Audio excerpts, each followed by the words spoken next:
You can be financially good. You can be financially good with a good credit score and still be like living paycheck to paycheck. And so all these things like having a good credit score, that don't mean. So how does someone get out of debt? Being an enlisted service member, then becoming an officer in the military. In this video, we interview Ronnie and his financial sea story.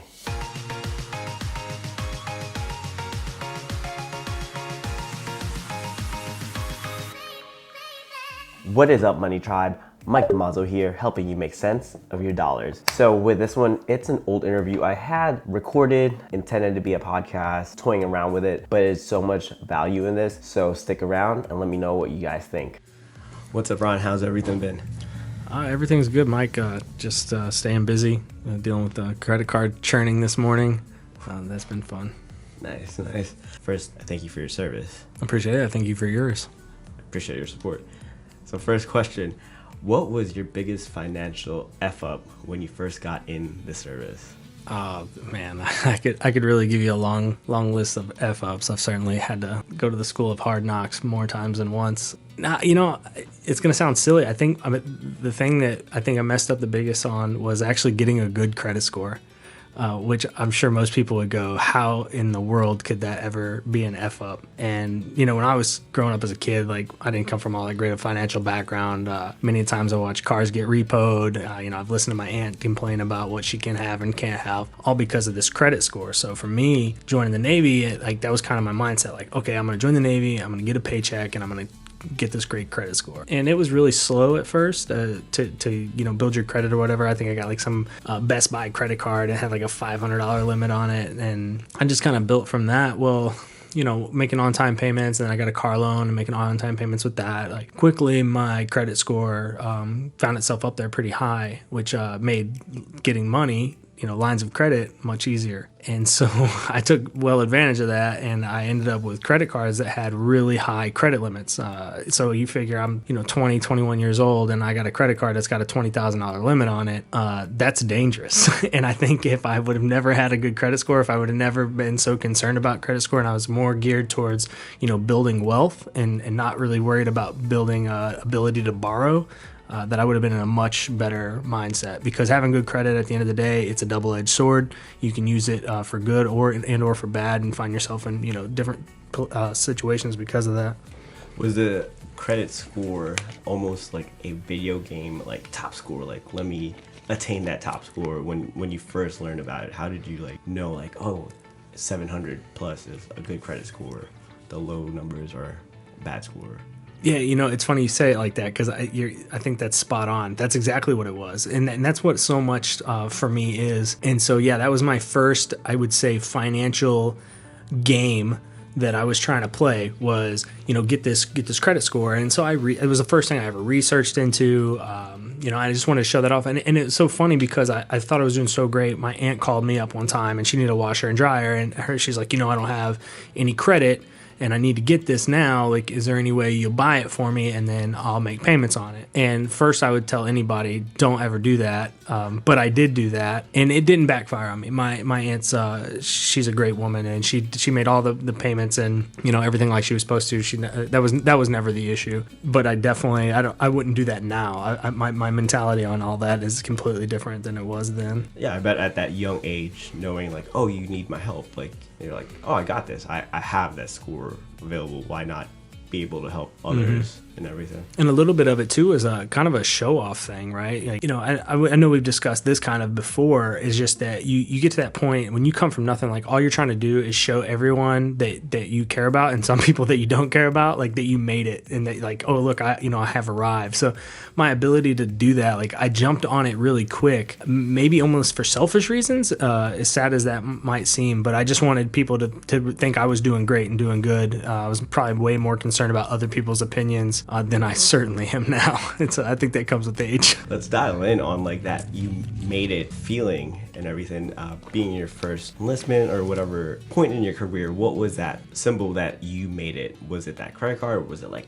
a Mercedes Benz. You know, it's always different for everybody. Was it a Mustang? Yeah, no, for me, it was just, I guess most of the times more smaller than that. It was more like going home and, you hit the bar with the boys and it's like, hey, I got this round. And then the more you do that, the more rounds you get. And you're trying to just mildly show off. Like, I definitely was never like, trying to show off like all the time, like with that mentality. I just kind of wanted like, I worked hard for something and this is what I wanted to do was, pay for these drinks. And so I earned it. I deserve it. And then I'm kind of, flashy with it as well. And then I think I had a pretty basic car. Like my first car I bought was a 2001 Honda Civic. I absolutely love that car. God, I wish I still had it. I would definitely be driving it right now. But unfortunately, my wife totaled it. And so after she totaled it, once again, like I had good credit. I looked at things by monthly payments and I said, oh, we can afford this. So we bought a brand new, right off the lot, Hyundai Sonata. And it was like the 2.0 turbo. Like the only thing this thing didn't have at the time was navigation. Like that was the only thing I was giving up from. That was me like holding myself to ground, right? Was like I didn't get the navigation. But I'm splurging like all out on that. And then literally 2 days after we got that car, we drove it back home. So I was in Florida at the time and I drove it to St. Louis for Christmas. So I think there, as much as I may want to admit it or not, I think there was a little bit of like showing it off with that too, right? Like I was kind of anxious to get it home and show people, oh, look what I'm riding. Yeah, everyone exactly. Can see like, oh, he made it. He's been in the service. Yeah, he's doing big things, right? He's getting paid by the military. Yeah. I totally get that feeling. Yep. That was exactly it. And I was working really hard, so I felt like that's how I showed that my hard work was actually paying off. And especially because your ranks and stuff, they don't always translate to civilians. So, I could call and, tell my dad like, hey, I made second class. And, he's like, happy for me, but he doesn't really know what that means. So I think if I was tying rank to money, like they would look at it like, oh, well, I don't know what second class is, but he's riding clean, like he's doing well. So I guess it's good stuff. Yeah, exactly. I feel that same way when whoever it is goes back home to go and leave and they see all their friends and all their family and it's like, oh, I got this, oh, I got that. And just that feeling of like showing your car off, it's that accomplishment, right, that it goes back to. So let's jump into the second question. How and when did the shift in your mindset change to become more focused on wealth creation? Well, so I kind of had a roller coaster with finances because a lot of times I knew the right answer and I didn't know the right way, I guess. And so it went back whenever I was real young. I was junior. I was on watch with a guy and we were kind of talking back and forth. We've been on watch. By this point, it's like day 6 of watch. It's 8 hours a day. Like we're talking about all sorts of stuff. And it's a Saturday and we're kind of going back and forth. I started talking about money and being in debt and how I had these credit cards kind of ran up. And, he kind of gave me a real good spiel and was real straightforward. And I think the thing that always stuck with me is he's like, dude, you're in credit card debt. And he's like, you're sitting here eating raisinets. Like, where'd you get them? Like, you went to the exchange and bought raisinets before you came to watch. So you had snacks. He's like, but you're literally paying interest on raisinets. Like, are those raisinets that serious? And I'm kind of like, man, this dude's right, and the last thing I remember him showing me is like he had went and bought a brand new car,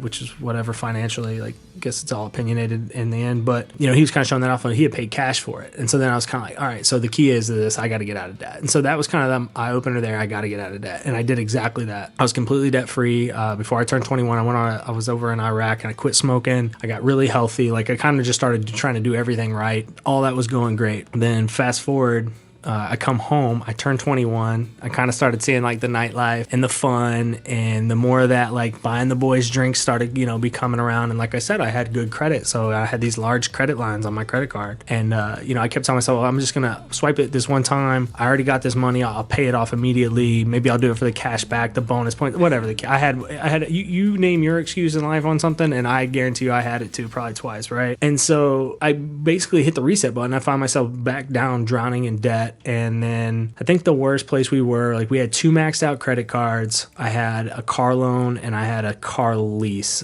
So roughly like I would say probably ballpark of 65 to 70 grand in debt. And I'm sitting there and a chief at this time. And I'm like, man, like I'm an E7. I've been busting my butt for the last 10 years. And I'm looking around and I don't have a lot. Like, in fact, the reason it even came up is because I was looking for renter's insurance. And they asked me like, do you have enough renter's insurance to cover cover all your stuff? And I'm like, I don't know, let me get back to you on that. So I'm looking around my house trying to add up all the value, and it's not adding up very high, man. And I'm like, worthless at this point. Like, I'm literally worth less than nothing, because when you look up at your net worth, you have to take everything you own and minus everything you owe. And that number for me was negative. And man, I don't know what it was, but that was such an eye opener for me to look at my net worth and go, I'm not even worth $1. Like, somebody that's got $1 in their name and no debt has more value right now than I do. Like, I have potential. I have a great job. I have potential to increase income and to make more money. But at this very moment in time, I don't have any money, and I'm negative. And so that right there was a big eye opener, because then I started judging my current financial status no longer on, can I afford a monthly payment? Can I afford that monthly? And I look at it like, am I willing to subject my net worth to this purchase? And then once I found personal capital and started using it to like track my net worth, like now everything in my mind, it goes like every decision I'm making financially goes back to like how it's supporting or hurting my net worth. And I make decisions from that. That's exactly. Oh yeah, and like once you like, that's what's really crazy. Like once you really focus on that number, that's when you start developing that wealth. But if you're just focusing on how much you make and then what you can afford for a payment, like you're never going to build wealth, because every time you make an additional dollar, it's going to float out the window. And I think that was a big eye opener. Like here I was in E7, like I said, with 10 years in the Navy, and yeah, I've never missed a payment on anything in my entire life.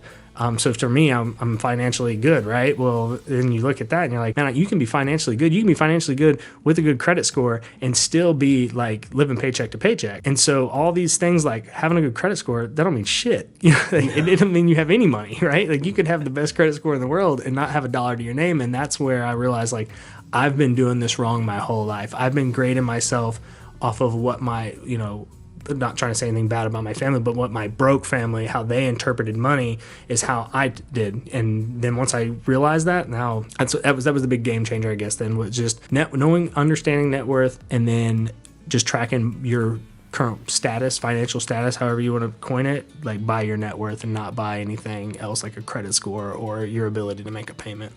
Wow.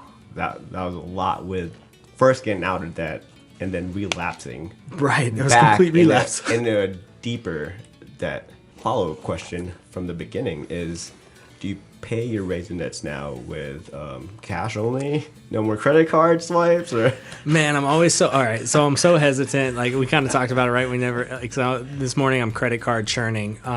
Like I said, debt, credit cards, like they're a double-edged sword. I will say this, I could care no bit about my credit score, but I do have a little hobby, and that's all I'm going to call it, is just a hobby of doing this credit card churning. And I just started it. I was so anti-credit card. The statistics are there, and they don't lie. Like, you spend more when you spend it on a card, period. Nobody can argue that. I won't try to argue that. I've certainly, even paying my stuff in full, like that's pretty much the game now, right? Like, yes, I use credit cards. They're paid in full every month. I've never paid a dime on interest on them since I climbed out of debt. But then I find leaving free money on the table to be difficult. And so the more I learn about these cards, and the more I can get out of them, and it costs me nothing but a few minutes of my time and a little bit of tracking, which I've done multiple things to try to get myself as free from the tracking piece as possible, so that way it doesn't bog me down. But yeah, like I said, at this point in time, like, it's just a hobby. So I'm using credit cards. I highly recommend that anyone that is looking to do the credit card game have a full control over the man in the mirror. And if you don't, then it will not be worth it. If you pay one lick of interest, they win.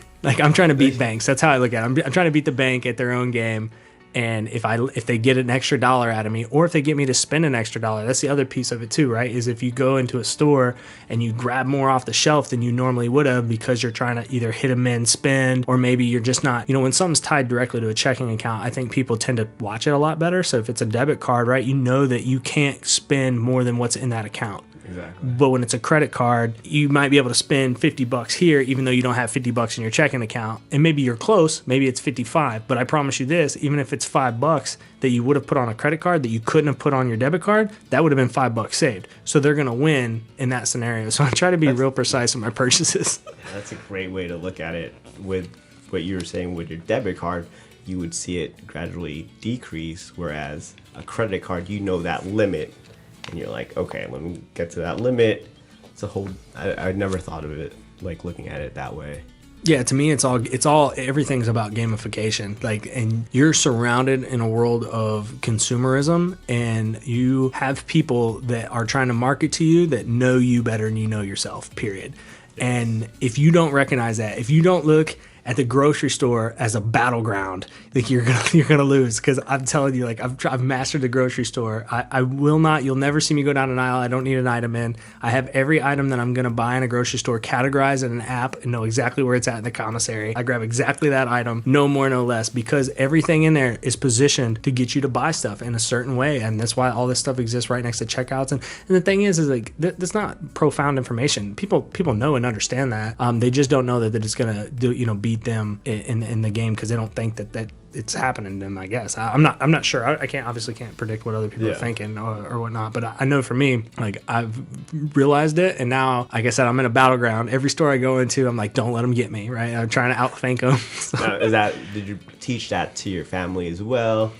Yeah. Like how's that game going with teaching that? Yeah, so I have a wife and 2 kids. I got a son and a daughter. My son's about to be 12. My daughter's gonna be 10. Yeah, they know that I'm like that. I try not to be too serious with them, but I know I am. Like I'm kind of a stickler for it. I did get my wife using that same app, and so the app that we use, like if she wants to make chili, open the app. The recipe's already built into it, so just hit add chili, and then the first thing we do is go into our kitchen. Which app was this? It's called Our Groceries. Okay. I think it does cost. I try to avoid things that cost additional money. But I think the app was like $5, and without a doubt, I'm saving tons by using it. Vice, going to the grocery store blind, going to the grocery store hungry, whatever the case may be. So she hits add chili. The chili ingredients go on the thing. We walk into the kitchen. We go through that list and we say, hey, we already have this. We already have that. Check, check, check. Now, by the time we're going to the grocery store, we're only getting exactly what we need. Nothing more, nothing less. And like I said, it's all categorized by aisle, and I categorized it in a way of which I walk the grocery store. So the first thing that pops up is the produce, because the first thing I walk into in the commissary is the produce. So boom, boom, grab exactly the produce I want. I'm not looking around. I ain't trying to figure out what my appetite is that day. Like my head's down and I'm on a mission. And my wife, she loves that app. I don't know that she loves it for the reasons that I do, but she does love the organization of the app. And then I was able to create it, and you can get on it. You can utilize it from a desktop, and it's shared. And we've had this before. Will add items from the house while I'm at the grocery store, and they'll pop up. So it's all synchronized, so we can both use it. And then we can also keep a list. So if she remembers to stop at the store, and then I remember, oh yeah, we got to stop at the store. If I get to the store and look at my app and it's all checked off, I know I don't actually need to be at the store, and I won't buy stuff double and things like that. Gotcha. I'll definitely check out that app and everything. For my last question, what advice would you give yourself during your first enlistment/contract? Doesn't necessarily have to be financial related. So for me, it was family time. I would go back and tell myself, hey, look, like family is where it's at. That's where all the value is. So spend more time there. I always fought for the rank, and I always fought to be recognized, get as high up as I could, promote as fast as I could. Some of it was obviously financially driven. Like it's never a bad thing to have more money, but a lot of it too was just my general self and my own competitive nature. But I remember I learned a concept in economics is diminishing marginal returns, which is basically like the theory that you can't just keep throwing resources at something. It makes it just as much better every time. So the way I comprehended this was that if you wanted to sweep out a floor or have a room swept out, for example, I use this in leadership and management all the time too. If you needed a floor swept out and nobody's there to sweep it, then the time it takes to sweep is infinite because there's nobody there to sweep it. So what do? You assign a resource. So you take a person and a broom, they go in there. Now it takes them 20 minutes. So now you've eliminated that infinite amount of time, and now the time to get this job done is 20 minutes. If you add another guy in there, now maybe this room can be swept out in 20 minutes. They're going to cut the time in half because you have the additional person. But if you look, that second guy, he only got you 10 more minutes of buy, where that other guy had an infinite number because he was the most valuable one to even get the job started. Well, you add the third person in there, he's not going to give you another 10 minutes. He's going to give you less, because if he could give you a full 10 minutes, then that would mean that the room is just instantly swept by like the thought of sweeping it, right? So it doesn't get you as much. So you can't just keep throwing resources at something and expect each bit of resource to give you the same value that the previous resource did. And I started looking at that from a mindset of my time and my time at work. And everyone that's ever been at work and worked a 12-hour shift, hour 12 typically isn't your most productive hour, right? And that's what I was doing. I would go to work and I would work all these hours. I was outworking everyone around me, but there's no way that like I probably proved myself in the 8 hours. I probably didn't need 9, 10, 11, 12. Right. And so at some point you have to go, hey, you know what? The next hour at work isn't going to give me as much back as as that hour would at home. Because to my family, that 1 hour, because they get very few hours, that 1 hour is so much more meaningful than my 1 hour spent at a job that is, we're in the Navy, man. I get it. You don't need to explain. Yeah. For those listening, that's in the Navy, in the Army, Air Force, Marines. We'll count Coast Guard. This time. Yeah. You guys get already what we're talking about with this one, but marginal gains. I like that one. Yeah, that's how I look at it with the time. And so if that's me, man, I'd go back and just tell myself, hey, pay attention to your time and figure out how much your next hour is going to buy you and whatever it is that you're going to put that time into. And go with the best return. Yep. It's opportunity cost. I feel like a lot of times too is like we can't necessarily get away from that 12 hours. We have to be there, Mm-hmm. But that's why you just make use of the time you do have with your family. Yeah, that's true. Like there was times, but I've had times, man, where my bosses are like, dude, go home. And I'm like, no, I'm going to keep working. Like I'm going to show up and show out. I'm going to produce the most. So yeah, absolutely. I mean, if you're on clockwork and that's when you got to be there, then that's when you got to be there. So you can't really defeat that. So maybe that's not a good standard for those that are like on 12 on, 12 off. And it's like, all right, cool. Well, we don't have any other hours, but yeah, the time you have with your family, or when you do get that time, then make sure that you're investing it fully into your family and not, I mean, everybody knows how cell phones and things like that are now. Like we can get drawn away from a lot of they're great devices. They improve communication. It's silly to say that they hurt it because it makes us more connected than we've ever have been. But at the same time, like maybe put the phone down, maybe play a board game, entertain the kids, things like that. Definitely. Closing questions. If you can only have one book during a deployment/tour, what would you bring? Oh, that's an easy one. So Tim Ferriss, Tools of Titans. Hands down. I started listening to Tim Ferriss' podcast and I started telling my wife about it, and then it just so happened around that same time frame we noticed the Tools of Titans book was at the exchange, and I kept like eyeballing it, but I'm frugal, so I'm not gonna get it. Like I'll just get it from the library or whatever. Well, my wife, who always buys stuff that she knows I'll never buy for myself, bought me that book. And that book's split up in 3 parts. It's Healthy, Wealthy, and Wise. And so Tim Ferriss has obviously done 1 million interviews and has 1 million different points of contact for all these different things. And so what this book is like quick snapshots with each person, and then like what the most value he was getting from the conversation was, like kind of a quick capture of that moment. So you basically have a bunch of podcasts and a bunch of Tim Ferriss's life experiences and words shoved into this book. And what do you do when you go on deployment, right? Like most people try to get healthy, right? Most people go to the gym on deployment. Like you're just trying to fill time. So if I need that part of the book, I go to the healthy part of the book. If I want to think about my money or I need some encouragement there, wealthy part of the book. And then we all have hard days and leadership challenges and stuff like that. Like that's where that wise part of the book comes in. So if you only have one book, like you might as well have one that's going to cover all aspects of your deployment. That would be the book I would get for sure. Nice. Thank you for watching. Make sure you guys comment down below of any sea stories you're interested in hearing, especially financial ones or even ones to prepare you for boot camp or your first deployment. Comment down below. Make sure you hit that thumbs up. Actually, all the financial people always say smash that thumbs up. And lastly, please don't forget to subscribe. So stay legendary, and I'll see you in the next video.